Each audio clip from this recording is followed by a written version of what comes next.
Part 1. The massive space station floated in the darkness between stars.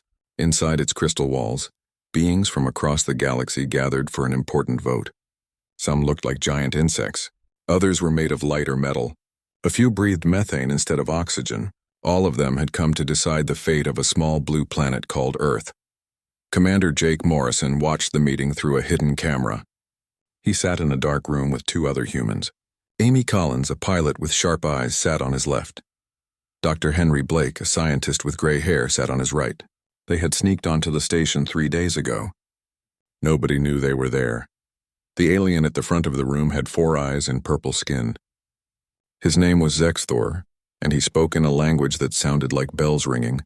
A computer translated his words into English for the hidden humans. "The creatures on planet Earth are strong," Zexthor said. "They can work in harsh conditions. They breed quickly.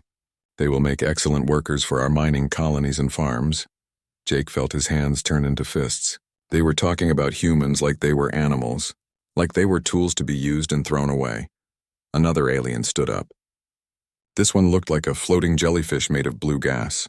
"What about their primitive culture? Should we preserve it?" Zexthor made a sound like laughing. "We will keep some in museums. The rest can be forgotten. They have no art worth saving, no science worth learning. They are useful only for their bodies and their ability to survive harsh environments." Amy grabbed Jake's arm. Her fingernails dug into his skin. "They're really going to do it," she whispered. "They're going to vote to make us slaves." Henry pulled out a small device and started recording. "Command needs to see this. Every word. Every vote." The voting began. A screen showed each species' choice. One by one, lights turned green for yes. The Vryn Collective voted yes. The Xarian Empire voted yes. The Thessalonian Union voted yes. Not a single species voted no. Not one of them chose to abstain. 217 species. 217 votes for slavery. The room filled with a harmonious sound that the aliens made when they celebrated important decisions. Jake activated his secret communicator. His hands shook with anger, but his voice stayed calm. "Command, this is Recon 7. The vote passed." All of them said yes. Execute Protocol Olympus.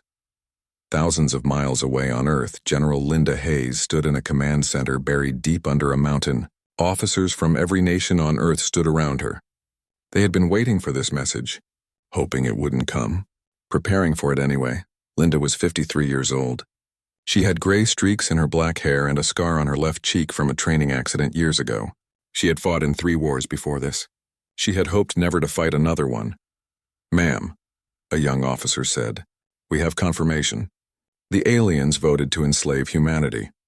Linda closed her eyes for a moment. She thought about her daughter, who was probably asleep in her college dorm right now. She thought about her grandchildren who would grow up in whatever world came next. Then she opened her eyes and gave the order that would change everything. Send the message to all fleets. Tell them humanity refuses to be slaves. Tell them we choose to fight. Across the solar system, warships that had been hiding in the darkness powered on their engines. Humanity had known for 18 months that aliens were watching Earth. The governments of the world had worked together in secret. They built weapons. They trained soldiers. They prepared for the worst. The worst had arrived. On the space station, Jake and his team had to leave quickly. Alarms would start ringing soon. The aliens would know that humans had been watching them. "Let's go," Jake said. "We have 5 minutes before station security realizes their camera feeds have been hacked." They ran through narrow corridors, following a path they had memorized. Behind them, the aliens continued celebrating their vote. They had no idea that the species they just voted to enslave was already preparing to strike back. Amy reached their hidden ship first. It was small and painted black to hide in space. Human engineers had built it specifically for sneaking around. She jumped into the pilot seat and started the engines. 30 seconds, Henry said, watching a timer on his wrist. "Station sensors will detect us the moment we leave." "Then we better fly fast," Amy replied. The ship shot out of the docking bay like a bullet from a gun. Behind them, lights started flashing on the station. The aliens had discovered their uninvited guests, but it was too late. The humans were already jumping to faster than light speed, and across the galaxy, the first human attacks were beginning. Captain Greg Palmer commanded a battleship called the Defiance. He sat in the captain's chair, watching his crew prepare for combat. They were about to attack a military base near Proxima Centauri. The base belonged to the Vrin Collective, the same species that had proposed enslaving Earth. All weapons ready? Sir, his weapons officer reported. Communications ready, sir, said another officer. Engineering reports all systems green, sir, said a third. Greg had been a naval officer before becoming a space captain. He was 41 years old with brown hair and eyes that had seen too much combat. He had a wife and 2 sons back on Earth. He was fighting so they would never wear chains. Here's what we're going to tell them, Greg said to his crew. We're going to show them that humans aren't tools. We're not animals. We're not slaves. We're warriors, and we're going to fight for our freedom until every species in this galaxy understands that. His crew cheered. They were scared, but they were also angry. The aliens had voted to take everything from them. Their homes, their families, their freedom, their very humanity. Jump in 3, 2, 1, Amy counted down. The Defiance dropped out of faster-than-light travel right in the middle of the alien fleet. 40 human warships appeared with it. The aliens had expected maybe a few primitive rockets. They got modern warships with weapons that could crack planets.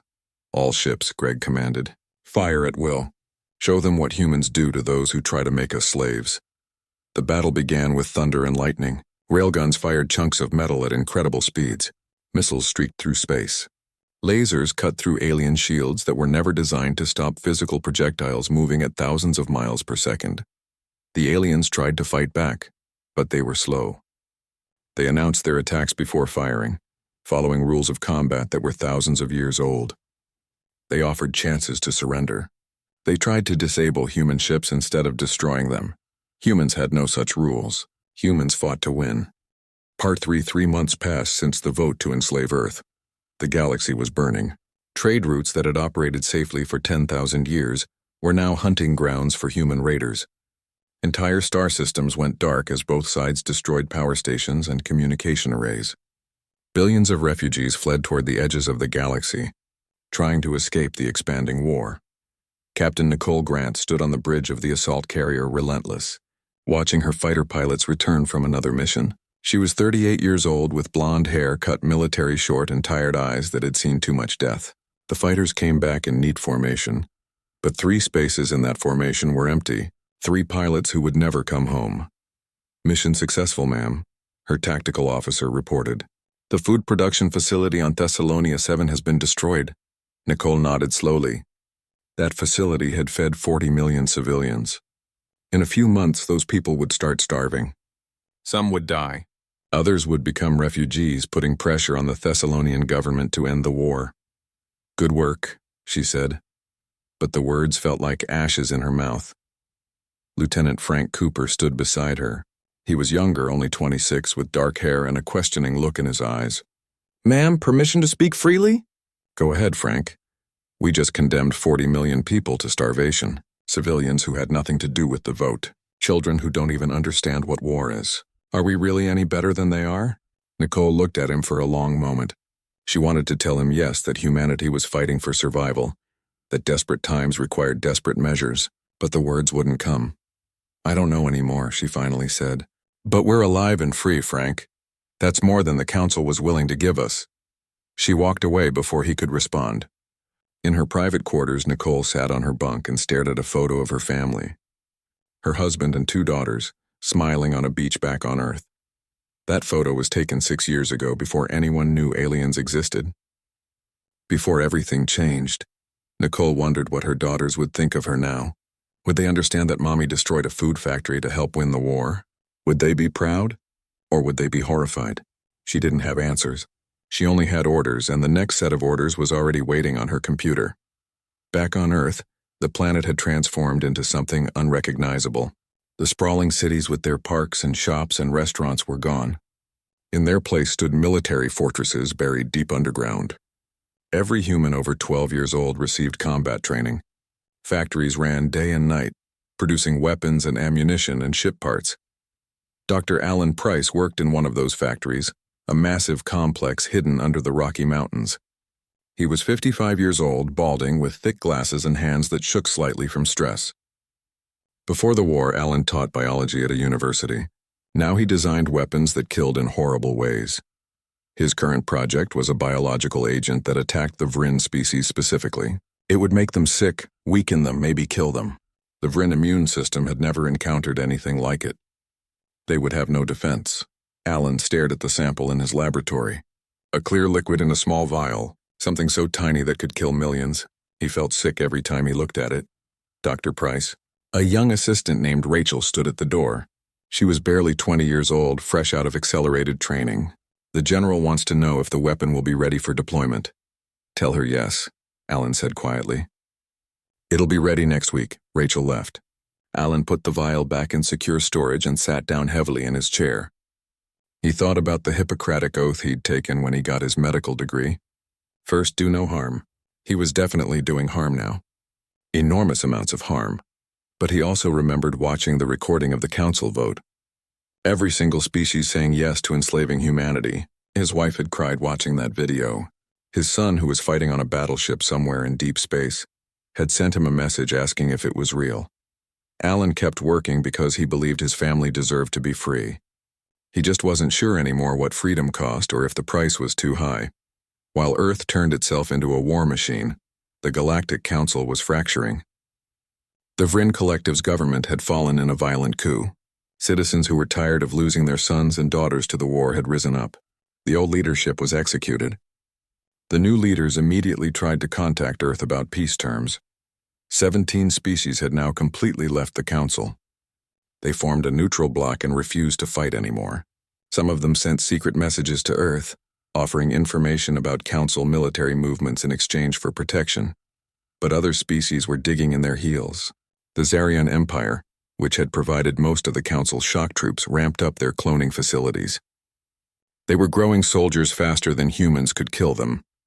The Thessalonian Union, angry about the attacks on their food supplies, deployed their entire fleet in a massive show of force, and deep in a secret laboratory on the planet Kilos 9, council scientists were breaking their own ancient treaties. They were building weapons that had been banned for thousands of years.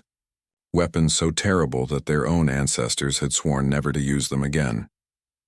Dr. Nexeth, a Calesian scientist with silver scales and 6 fingers on each hand, worked on the most terrible weapon of all. It was a virus, but not one that attacked bodies. This virus attacked minds. It would make humans go insane, turn violent, attack each other. It would destroy humanity from the inside. Are you sure about this? Her assistant asked nervously. If the council finds out we're violating the Kilos Accords, we could be tried for war crimes. The council is dying, Nexeth replied coldly. And if we don't do something, these humans will destroy us all. Sometimes survival requires breaking old promises. She didn't mention that she had voted yes to enslaving Earth, that she had thought humans were primitive and weak, that she had never imagined they would fight back like this. Now she was terrified. Every night she dreamed of human warships appearing in orbit above her homeworld. She dreamed of her cities burning, her family dying, her entire species being punished for a vote that seemed so simple 3 months ago. The virus was almost ready, just a few more weeks of testing and it could be deployed. Nexeth told herself she was saving her people. Deep down she wondered if she was just making things worse. Lieutenant Kyle Morgan was about to make things much worse for the council. He led a special operations team of 12 soldiers. Their mission was to infiltrate the Zarian cloning facility on the planet, designated as Target Gamma. The facility produced 200,000 clone soldiers every month. Destroying it would cripple the council's military for years.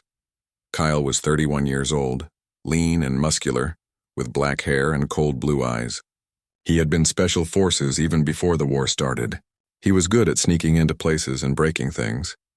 His team inserted via drop pods falling from orbit hidden among meteors and space debris. They landed 50 miles from the facility and hiked through alien jungle. The plants were purple instead of green. The air smelled like copper. Strange animals watched them from the trees. On the second day, they reached the facility. It was built into the side of a mountain, with only a few entrances visible above ground. Most of it was underground, buried deep in bedrock. "This is going to be tough," whispered Sergeant Maria Lopez, Kyle's second-in-command. She was looking through binoculars at the facility's defenses. "They've got automated guns, energy shields, and about 500 guards." "Then we don't go through the front door," Kyle replied. He pulled up a map on his wrist computer. "Intel says there's a cooling system that vents to the surface. We go in that way. It took them 6 hours to reach the cooling vent and bypass its security. They crawled through narrow tunnels that smelled like chemicals and rotting meat. Finally, they emerged inside the facility itself. The cloning chambers stretched as far as Kyle could see. Row after row of glass tubes filled with green liquid. Inside each tube, a body grew. Some were fully formed adult soldiers. Others were still developing, looking like nightmares half-formed. "Plant the charges," Kyle ordered quietly. His team moved through the facility like ghosts. They placed antimatter explosives at structural weak points identified by Earth's intelligence services. The guards never saw them. The security cameras were hacked and showed empty corridors. 30 minutes later, they were back in the cooling system and heading for the surface. Kyle waited until they were 5 miles away before pressing the detonator. The explosion was visible from orbit. The entire mountain lifted up for a moment, then collapsed in on itself. The cloning facility, 3 centuries of genetic research, and 200,000 dormant clones ceased to exist in one brilliant flash of light. Kyle's team celebrated quietly as they hiked to the extraction point. They had struck a major blow against the Council. But Kyle felt nothing. He had just killed 200,000 beings. Yes, they were clones.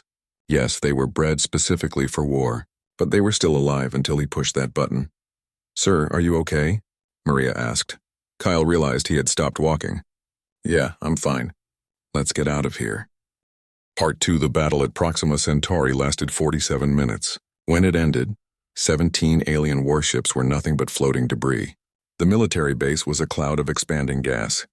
Captain Greg Palmer's ship, the Defiance, had taken damage. 30% of his crew was dead or wounded, but they had won. "Get me a damage report," Greg ordered. His uniform was torn and burned. Blood dripped from a cut above his eye. The bridge smelled like smoke and melted plastic. "Hull breach on decks 4 and 5, an officer reported. "Engineering has contained it. We lost main gun 3. Life support is functioning at 70%. Greg nodded. "How many did we lose?" The officer's voice became quiet. 47 dead, sir. 92 wounded. Medical bay is full. 47 people. 47 families that would get terrible news. 47 empty chairs at dinner tables. Greg felt the weight of every single death. But he also knew they had accomplished their mission. The galaxy now knew that Earth would fight back. "Send a message to command," Greg said. "Tell them Proxima Centauri is neutralized. We're heading home for repairs." Across the galaxy, similar battles were happening. Human ships struck at military bases, supply depots, and communication stations. The aliens had never experienced war like this. Their conflicts were polite affairs with rules and treaties. Humanity knew only one rule in war: survive. On a planet called New Valon, Dr. Claire Bennett worked in a captured research facility. She was 32 years old with red hair tied back in a ponytail. Before the war, she studied alien technology at a university. Now she was trying to find ways to defeat it. Her team had captured the facility 3 days ago. The alien scientists had run away, leaving everything behind. Now Claire walked through rooms full of strange machines and computers that used light instead of electricity. "This is incredible," she said to her assistant, a young man named Kevin Torres. "Their technology is more advanced than ours, but it's also limited." "Limited how?" Kevin asked. Claire pointed at a weapon sitting on a table. It looked like a silver tube with blue crystals on one end. "This is a standard plasma rifle used by their military. It can melt through most materials. But watch what happens when I put this in front of it." She placed a thin sheet of metal between the weapon and a target. Then she fired the weapon using a remote trigger. The plasma burst hit the metal and spread out harmlessly. "It's designed to work against energy shields," Claire explained. "But a simple physical barrier stops it completely. They've been fighting the same way for so long they forgot about basic tactics." Kevin's eyes went wide. "So our body armor can stop their weapons?" "Most of them, yes. And that's not all." Claire pulled up files on a computer. "Look at this. They have treaties that ban certain types of weapons. Nuclear bombs above a certain size. Biological weapons. Chemical weapons. Artificial intelligence and combat systems. They've agreed not to use these things for thousands of years. But we haven't agreed to anything," Kevin said slowly. "Exactly. We're using weapons they consider barbaric, and it's working." On Europa, one of Jupiter's moons, Colonel Danny Pierce led 300 Marines against an alien garrison. The aliens had landed there 6 weeks ago to prepare for humanity's enslavement. They built barracks and prisons and processing centers. They never expected humans to attack them. Danny was 45 years old, built like a truck with a shaved head and dark skin. He had fought in wars in Africa and the Middle East before joining the Space Marines. He knew how to fight enemies with better technology. "Listen up," he told his troops before the attack. "These aliens fight with honor. They announce their attacks. They avoid civilian targets. They offer surrender terms. We're not going to do any of that. We're going to hit them fast, hit them hard, and hit them where it hurts. Am I clear?" "Sir, yes, sir," 300 voices shouted back. The attack began at midnight, Europa time. Human Marines snuck up to the alien base using the moon's rough terrain as cover. They disabled the guards silently with knives and garrotes. Then they planted explosives at key locations. When the explosives went off, the base turned into chaos. Aliens ran out of their barracks in confusion. Human Marines were waiting with automatic weapons. The fight was short and brutal. One alien officer tried to surrender. He stood in the open with his hands raised, following the proper protocol for ending combat. A Marine shot him anyway. In human wars, surrendering was a negotiation, not a guarantee. By dawn, the base was in human hands. Of the 5,000 alien soldiers, only 200 survived to become prisoners. Human casualties were 47 dead and 93 wounded. The numbers horrified the watching galaxy. They had never seen such efficient killing. The alien prisoners were confused and scared. One of them, a young soldier with green skin and 3 arms, spoke to Danny through a translator. "Why do you fight this way?" the alien asked. "It's not honorable. It's not civilized." Danny looked at the alien with cold eyes. "You voted to make us slaves. You were going to take our children and breed them like animals. You were going to destroy our culture and use our people as tools. And you're talking to me about honor?" The alien had no answer. Back on the Galactic Council station, emergency meetings were happening. The council members who had voted so confidently to enslave Earth were now panicking. They gathered in the same crystal chamber where they had celebrated their unanimous vote. A new representative from the Vrin Collective stood at the podium. The old one, Zexthor, was dead. Human assassins had killed him in his sleep. The new representative was younger and visibly afraid. "We must respond with overwhelming force," he said. "Deploy our full military might. Show these humans what happens when primitives challenge the council." But others disagreed. A floating jellyfish creature spoke up. "We tried that at Proxima Centauri. We lost 17 ships. These humans fight differently than anyone we've ever encountered. They don't follow the rules. They attack civilian targets. They use banned weapons." "Then we must adapt," another alien said. This one looked like a giant mantis made of crystal. "We must learn to fight as they fight. That would mean abandoning 10,000 years of civilized warfare," someone protested. "Better that than extinction," the crystal mantis replied.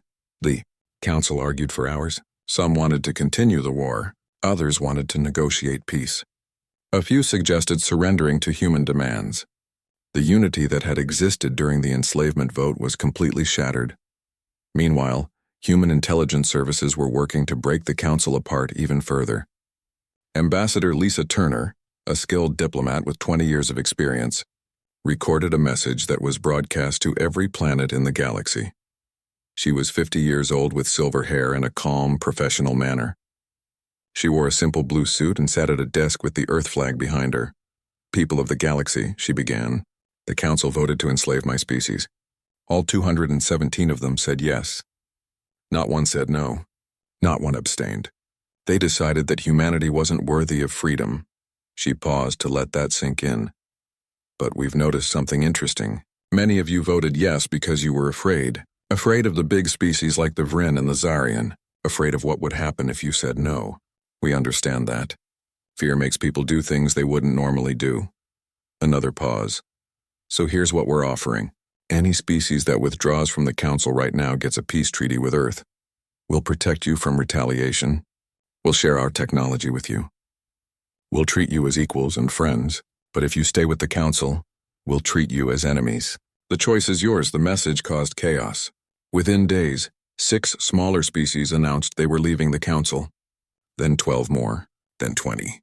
The empire that had ruled the galaxy for thousands of years was falling apart. Part 4. 6 months into the war, nobody was winning. The galaxy was bleeding. Trillions of credits worth of infrastructure lay in ruins. Refugee camps stretched across dozens of worlds. And still the fighting continued, both sides too proud or too scared to back down. General Linda Hayes sat in the command center under Colorado, reviewing casualty reports. Human losses were now in the millions. Every day brought news of another ship destroyed, another colony attacked, another 1,000 families that would never be whole again. She was exhausted. The gray in her hair had spread and new lines creased her face. She had been awake for 36 hours straight, coordinating operations across 3 galaxies. Coffee and stimulant pills kept her going, but she could feel her body starting to fail. "Ma'am, you need to rest," her aide said gently. "You're no good to anyone if you collapse." "I'll rest when the war is over," Linda replied, but even she didn't believe that anymore. A priority message flashed on her screen. It was from the Council's new leadership, transmitted through neutral intermediaries. Linda opened it and read carefully. The message was simple.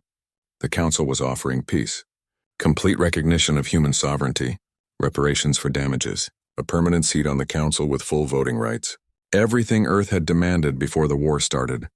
Linda should have felt relief, victory, joy. Instead, she felt only suspicion. Why now?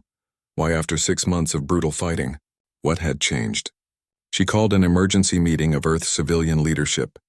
Presidents, prime ministers, and chancellors from every nation gathered via hologram. They looked as tired as Linda felt. "The Council is offering terms," she explained, displaying the message for everyone to see. "Complete surrender to all our demands." "That's wonderful news," said the president of the North American Union. She was a woman in her 60s with white hair and a hopeful expression. "We can finally end this nightmare." But others were less optimistic. The Chancellor of the European Federation shook his head. "It's a trap. They're just trying to buy time to rebuild their forces. Or maybe they've genuinely realized they can't win," suggested the Prime Minister of the Pan-Asian Alliance. The argument went on for hours. Some wanted to accept immediately. Others wanted to continue fighting until the Council was completely destroyed. A few suggested terms that would humiliate the Council species for generations. Ambassador Lisa Turner, participating via hologram from a neutral space station, finally spoke up. "We need to think carefully about what kind of galaxy we want to create. If we humiliate them now, we plant the seeds for the next war. Our children or grandchildren will pay the price." "They voted to enslave us," someone shot back. "All of them. Every single one. And we've killed millions of them in response," Lisa replied quietly. "At some point we have to decide if we're fighting for justice or revenge." The debate continued. Linda listened to all sides, thinking about her daughter back home. The girl was 19 now, training to be a ship engineer. She wanted to help rebuild the fleet. Linda wanted her to live in a galaxy where she wouldn't need to. Finally, Linda made a decision. "We'll respond with one additional condition. The species that voted for enslavement will stand trial, not in a human court but before a tribunal of neutral species. If they agree to that, we'll negotiate peace." The vote was close, but the decision passed.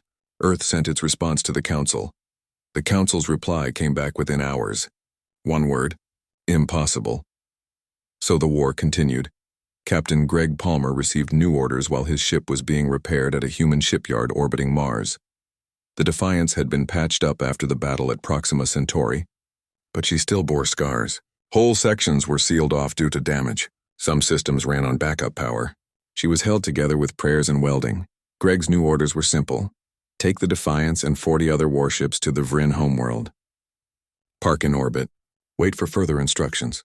It was a show of force, a message to the Council that humanity could strike anywhere, anytime. "Crew, this is the captain speaking," Greg announced over the ship-wide intercom. "We're heading to Vrin Prime. We won't fire unless fired upon, but we're going to show them that their homeworld is not safe. They wanted to take Earth from us. Now they'll know how it feels to have death hanging over their planet." The journey took 3 days at faster than light speed. When they arrived, the Defiance and her sister ships dropped out of FTL directly above the planet. It was beautiful from space, with blue oceans and green continents. It looked a lot like Earth, actually.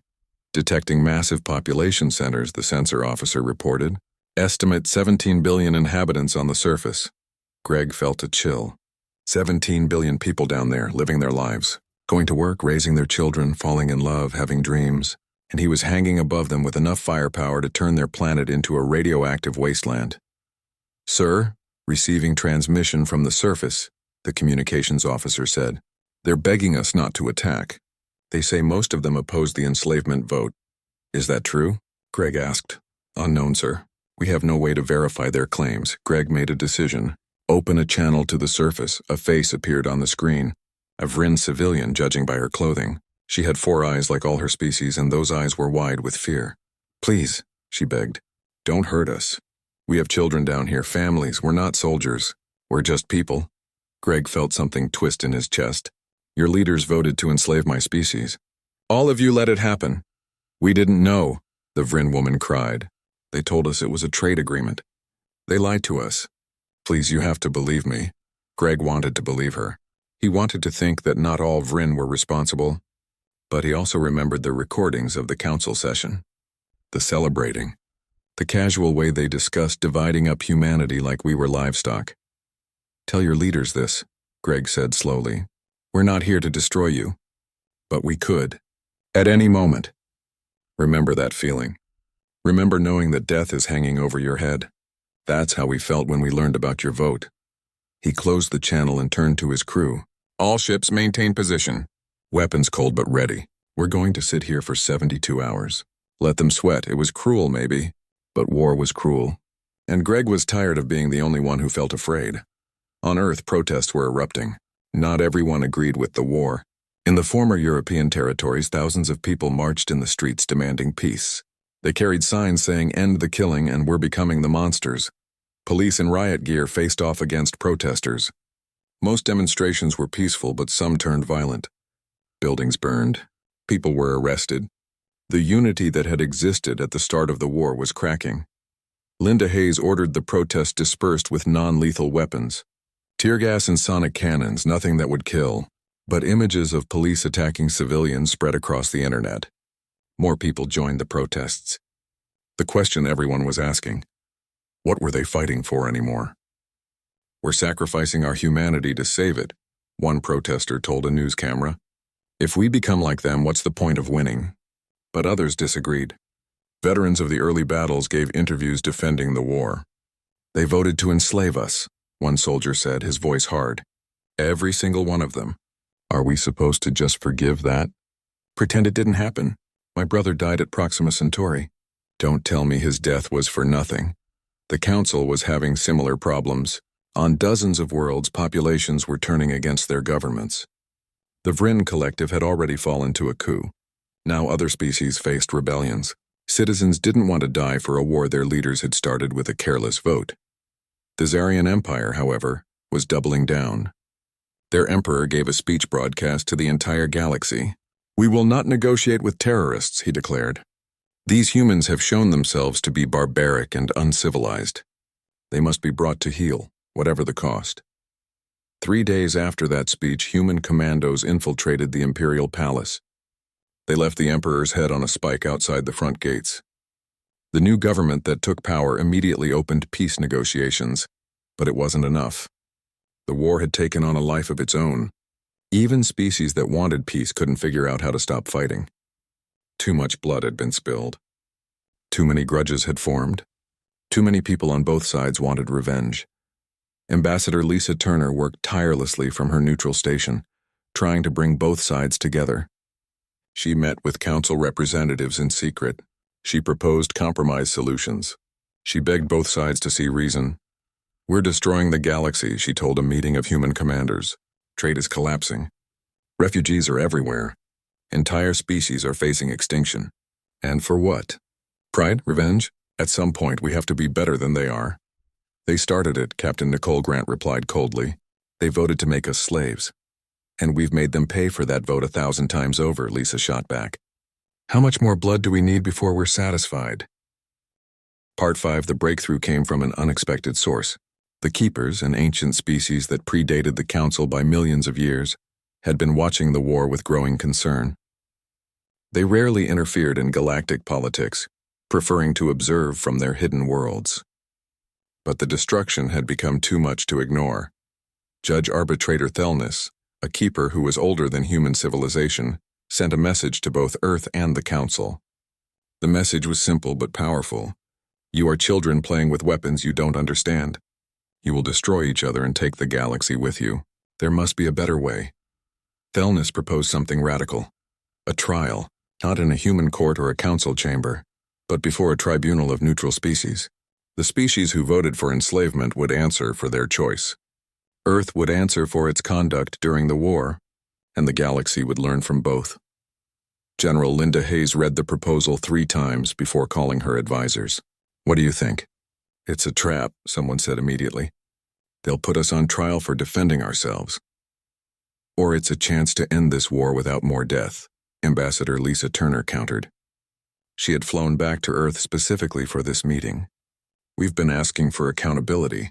Here it is." The debate raged for days. Finally, Earth's leadership voted to accept, but they had one condition. The Council had to accept too, publicly and completely. No secret negotiations, no backroom deals. The trial would be broadcast across the galaxy. The Council, desperate and divided, agreed. 3 weeks later, a space station called Haven's Rest became the center of the galaxy's attention. It was a massive structure, built by neutral species specifically to host the tribunal. Security was provided by the keepers themselves, ensuring both sides could attend without fear of attack. Commander Jake Morrison, pilot Amy Collins, and Dr. Henry Blake represented humanity. The same 3 who had watched the original vote now stood before the galaxy to explain what that vote had unleashed. Jake was nervous. He had faced enemy warships without fear, but standing before billions of watching beings made his hands shake. He wore his dress uniform crisp and clean, with medals for valor earned in the early battles. The Council sent representatives too. The new Vryn leadership, the Zarian government that had replaced the assassinated emperor. Leaders from all 217 species that had voted yes. They sat on one side of the vast chamber. Humans sat on the other. Neutral species filled the galleries above. Judge Thelnis presided from a raised platform. He was ancient, his form barely physical anymore, more energy than matter. When he spoke, his voice echoed in everyone's mind simultaneously. "We are here to judge the actions that led to this war," Thelnis began. The Council voted to enslave humanity. Humanity responded with violence that shocked the galaxy. Both sides have committed acts that demand answers. We will hear testimony from all parties. Then we will render judgment. Jake spoke first. He approached the podium with his heart pounding. Behind him, holographic screens showed the recording of the Council's vote. The casual way they discussed enslaving Earth, the celebrating afterward. "We didn't start this war," Jake said, his voice steady despite his nerves. "You did. You saw a species you thought was weak, and your first instinct was to enslave them, not to welcome us, not to trade with us, not to learn from us. You wanted to use us like tools and throw us away when we broke." He paused, looking directly at the Council representatives. "You need to understand something. Humans have been enslaved before. In our own history, some of us enslaved others. We know what slavery means. We know the horror of it. We swore as a species that we would never let it happen again. Never." The screens changed, showing footage from the war, human ships attacking military bases, soldiers fighting on alien worlds, destroyed cities and burning forests. "We fought back the only way we knew how," Jake continued, "with everything we had. Did we go too far? Maybe. Probably, but you need to understand the choice we faced. Submit to slavery or fight for freedom. We chose freedom. We will always choose freedom." Amy spoke next. She presented evidence from both sides. Council forces executing prisoners according to their protocols, never understanding that those protocols meant nothing to humans fighting for survival. Human forces destroying civilian targets using banned weapons, fighting without honor or mercy. "This is what war looks like," Amy said quietly. "Real war, not the polite conflicts you've had for thousands of years. This is what happens when a species has nothing left to lose. We became monsters because you forced us to." The Council representatives tried to defend themselves. They argued that the vote had been procedural, that no actual enslavement had occurred, that humanity's response was excessive. But their arguments fell flat when Dr. Henry Blake presented the logistics documents. Plans for human distribution across Council space, quotas for how many workers each species would receive, breeding programs to produce humans with specific traits. The Council hadn't just voted for enslavement. They had planned it in detail. "You weren't going to wait," Henry said, his voice cold with anger. "You were going to start within months. Our population was already divided up on paper. You had decided which of us would go to mines, which to farms, which to factories. You had even calculated how many children we would produce per generation. The chamber fell silent. The evidence was damning. The council couldn't deny it. Then the council's turn came. They presented evidence of human brutality. The food facility destroyed on Thessalonia 7. The cloning facility on Target Gamma. The assassinations. The attacks on civilian targets. The use of weapons banned by galactic law. A Vryn representative spoke, her voice shaking. You say you fought for freedom, but you also fought for revenge. You could have stopped after we offered peace. Instead, you continued killing. How many of our people died after we tried to surrender? It was a good question. One that Jake couldn't answer easily. Because she was right. Earth had continued fighting even after the Council offered terms. The reason was simple. Earth didn't trust the Council's promises. But that didn't change the fact that people had died unnecessarily. Judge Thelness listened to everything. He asked questions probing both sides. He examined evidence and heard testimony from neutral species who had observed the war. The trial lasted 7 days. On the 8th day, Thelness delivered his judgment. The Council is guilty, he declared, his mental voice resonating through every mind in the chamber. Guilty of attempted enslavement, of arrogance, of treating another species as property rather than people. This crime is unforgivable. The Council representatives bowed their heads. Some looked angry. Others looked relieved that it was finally over. But, Thelness continued, humanity is also guilty. Guilty of excessive force, of attacking civilian targets, of fighting without restraint or mercy. War has rules, even desperate war. Humanity broke those rules repeatedly. Jake felt anger rise in his chest. They were being judged for defending themselves? However, Thelness said, and his mental voice became stern, we must also acknowledge that humanity faced an impossible choice. Submit to slavery or fight for freedom. In such circumstances, excessive force becomes understandable if not forgivable. He paused, letting his words sink in. Therefore, we impose the following judgment. The Council species will recognize Earth's complete sovereignty. They will pay reparations for the cost of war. Humanity will have a permanent seat in any future galactic government. In exchange, humanity will cease all offensive operations immediately. That seemed fair to Jake. But Thelness wasn't finished. Furthermore, the Galactic Council is hereby dissolved. It has proven itself incapable of just governance. In its place, we establish the Galactic Assembly. Every species, regardless of size or power, will have equal representation. Decisions will require consensus, not simple majority. Never again will a few powerful species be able to vote away the rights of others. The chamber erupted. Some cheered. Others protested. The council representatives looked shocked. The neutral species looked satisfied. The age of rule by the strong is ended, Thelness declared. Let the age of rule by consent begin. Back on Earth, General Linda Hayes received news of the judgment in the Colorado Command Center. The room filled with mixed reactions. Some officers cheered. Others argued that Earth should reject the judgment and continue fighting. Linda herself felt only exhaustion. Send the acceptance to Haven's Rest, she ordered. Tell our fleets to stand down. The war is over. Ma'am, an officer said hesitantly. What if the council doesn't honor the agreement? Linda gave him a tired smile. Then we go back to war. But this time the entire galaxy will know we gave peace a chance. Sometimes that matters more than victory. Part 6, the war ended not with a final battle, but with a quiet transmission. Human fleets across the galaxy received orders to cease offensive operations. Weapons were powered down. Ships returned to friendly space. Soldiers who had been fighting for months suddenly found themselves with nothing to fight against. Captain Greg Palmer stood on the bridge of the Defiance, watching the stars through the viewport. His ship was battered and scarred, held together with emergency repairs and determination. Of the crew that had started the war with him, only 60% remained. The rest were dead or too injured to continue serving. What do we do now? His executive officer asked quietly. Greg had no answer. For 6 months they had fought every day. They had lived with the constant threat of death. They had killed and watched friends die. Now it was just over. No triumphant return home. No parades or celebrations. Just silence and an order to stop fighting. I guess we go home, Greg finally said. We try to remember how to be human again. On Europa, Colonel Danny Pierce and his Marines were preparing to evacuate the alien garrison they had captured. The surviving prisoners watched with fearful eyes as human transport ships landed. They expected to be executed or enslaved in revenge.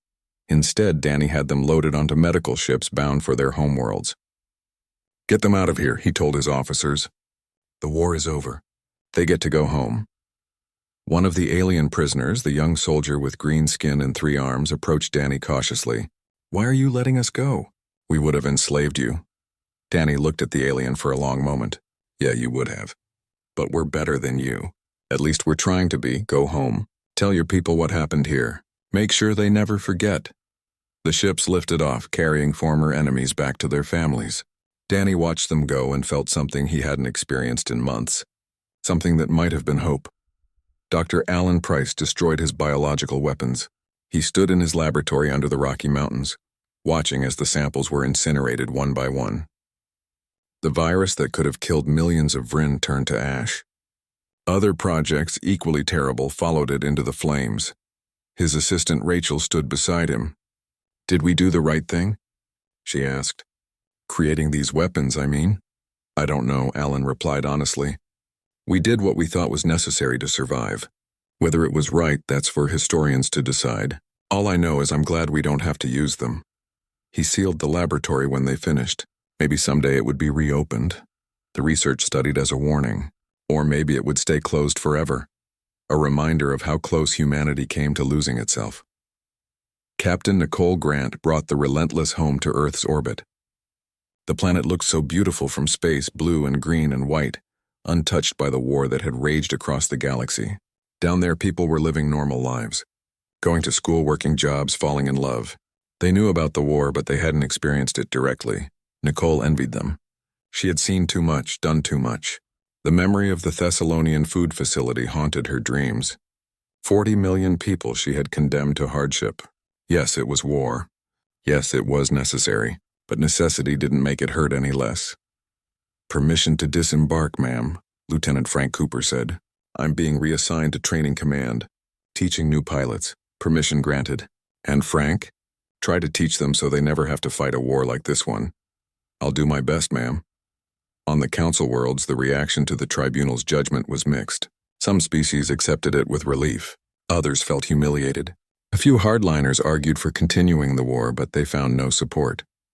The galaxy was exhausted. The Vryn Collective began paying reparations immediately. They sent ships full of resources to Earth, along with formal apologies. The new Vryn leadership went on galactic broadcasts to explain how their previous government had misled the population about the enslavement vote. "We were told it was a labor exchange program," one Vryn citizen explained to a reporter. "They said humans had volunteered. We didn't know it was slavery. If we had known, many of us would have protested." Whether that was true or just convenient revisionism, nobody could say for certain, but it became the accepted narrative. The Council leadership had lied to their own people. The populations were victims too, just like humanity. The Zarian Empire struggled more. Their warrior culture made it difficult to accept defeat. Hardliners attempted several coups trying to restart the war. Each time, moderate forces with quiet human support put down the rebellions. Eventually, a stable government emerged that accepted the new order. The first session of the Galactic Assembly took place 6 months after the war ended. Representatives from over 500 species gathered on Haven's Rest Station. The chamber was designed so that every seat was equal. No species sat higher or had a bigger space. Everyone was the same. Ambassador Lisa Turner represented Earth. She was honored to be chosen but also nervous. This was humanity's first official interaction with the galaxy as equals rather than enemies. Judge Thelness opened the session with a simple statement. "We are here to build something better than what came before." The Council ruled through power. The Assembly will govern through consensus. This will be difficult. It will be frustrating. But it is the only way forward. The first order of business was establishing rules. How would decisions be made? Who would enforce them? What happened when species disagreed? The debates went on for weeks. Sometimes it seemed like nothing would ever get accomplished, but slowly, painfully, the Assembly found its footing. They established a neutral peacekeeping force drawn from many species. They created a court system for resolving disputes. They drafted a charter of rights that applied to all intelligent species. Article 1 of that charter read, "No intelligent species may be enslaved, exploited, or denied self-determination. This right is absolute and may not be abridged for any reason." The vote on Article 1 was unanimous. Every single species voted yes, even those who had once voted to enslave Earth. Commander Jake Morrison attended the vote as part of Earth's delegation. He watched the voting board light up green across all 500 seats. It should have felt like victory. Instead, he felt sad. "We had to fight a war to get them to agree to something so basic," he said to Amy Collins, who sat beside him. "Yeah," Amy agreed, "but at least now it's written down. The next species that gets discovered won't have to fight for this. We did that for them." Jake nodded slowly. Maybe that was enough. Maybe their war, their sacrifices, their compromises had bought something valuable for the future. He hoped so. Otherwise, what had all the death been for? Back on Earth, life was slowly returning to normal. Soldiers came home to their families. Factories stopped producing weapons and started making normal goods again. Children went back to school instead of combat training. The planet began to heal, but the scars remained. Every city had memorials to the dead now. Every family knew someone who hadn't come home. The war had lasted only 6 months, but it had changed humanity forever. General Linda Hayes retired from military service. She was 54 years old and looked 70. The stress had aged her terribly. She moved to a small house near the ocean and spent her days walking on the beach, trying to find peace. Her daughter visited often, bringing the grandchildren. They would play in the sand while Linda watched. Sometimes she thought about the orders she had given, the attacks she had authorized, the people who had died because of her decisions. "Do you regret it?" her daughter asked one day. "The war, I mean." Linda considered the question carefully. "I regret that it was necessary. I regret every person who died. But I don't regret fighting for our freedom. If we had submitted, we wouldn't be here now. You wouldn't have a future. Your children would have been born slaves." Her daughter nodded. "The price of freedom." "The price of freedom," Linda agreed.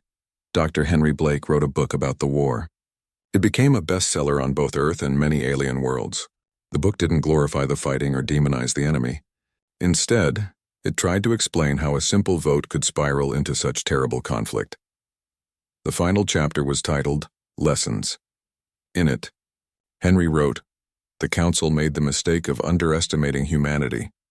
But we made a mistake too. We assumed the worst about them and responded with maximum force.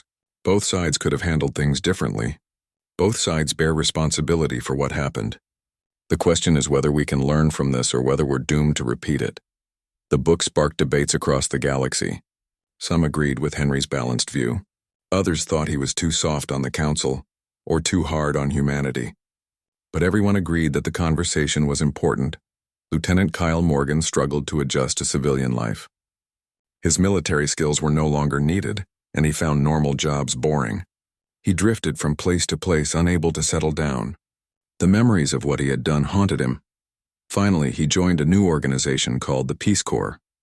It was a group dedicated to helping rebuild worlds damaged by the war. Kyle spent his days building schools on former battlefields and teaching alien children about human culture. One day, a young Zarian boy approached him.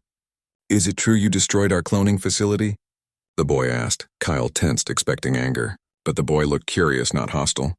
"Yes," Kyle admitted. "I did." "Thank you," the boy said.